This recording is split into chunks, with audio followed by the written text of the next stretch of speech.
Good morning. 7 degrees. Out running a 3-mile slow jog. Gonna be back looking at David and Goliath, 1 Samuel 17. But today I want to look at Saul. Saul was there. Saul was the king of Israel. Saul was a special man. He was a man that God selected to be king over the children of Israel. In 1 Samuel chapter 9, verse 2 or 3, don't remember, it says that Saul was a choice young man. In chapter 10, verse 23 and 24, it says that Saul stood shoulders and above all around him, a good foot taller than everybody. And in verse 24, Samuel talks about Saul and says, "See, there is none like him among all the people." So Saul was unique. Saul was one of a kind. And Saul was in chapter 17, 1 Samuel 17, in that standoff against Goliath. But Saul had a problem. You see the problem way back, 1 Samuel chapter 10, verse 22. And it says about Saul, when we're introduced to him, that as he was going to be chosen to be king, it says about Saul that he hid himself among the stuff. He didn't want to be chosen. He was scared. He was afraid. He had a problem.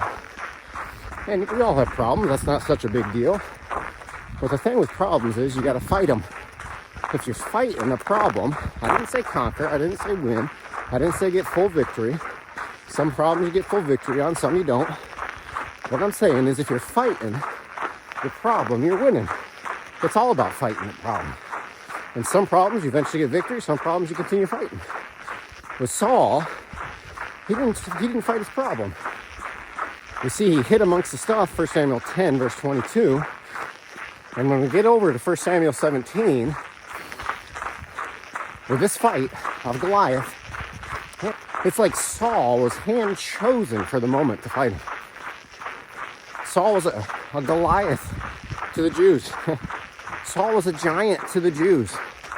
And he was fighting and facing this giant Goliath.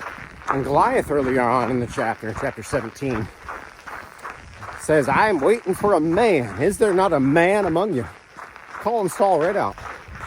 Saul was the man. He was God's choice, select choice for this.